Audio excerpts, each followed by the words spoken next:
Hey everyone. If TurboTax is not working on your Windows computer, maybe it won't open, crashes, or freezes, don't worry. In this video, I'll walk you through step-by-step ways to fix TurboTax issues on Windows so you can get back to filing your taxes without stress. First, restart your computer. It may sound simple, but a quick reboot often fixes temporary glitches or background issues that stop TurboTax from working properly.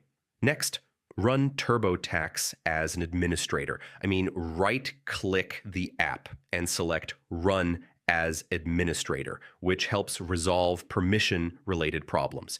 Make sure your Windows system is fully updated. Outdated system files can cause compatibility issues with TurboTax, so always check for the latest updates. Update TurboTax to the latest version or reinstall it if needed. This can fix bugs, missing files, or corrupted installations that cause the software to crash or not open. Temporarily disable your antivirus or firewall. Security programs sometimes block TurboTax from running properly, so turning them off briefly can help identify the issue. Make sure your computer meets TurboTax system requirements.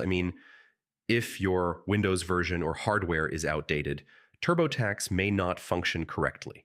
Close unnecessary background applications. Too many running programs can slow down your system and cause TurboTax to freeze or crash unexpectedly. So yeah, those are the best ways to fix TurboTax not working on Windows. Follow each step carefully and your software should run smoothly again. And if this helped, don't forget to check out more TurboTax tutorials for fast and easy solutions.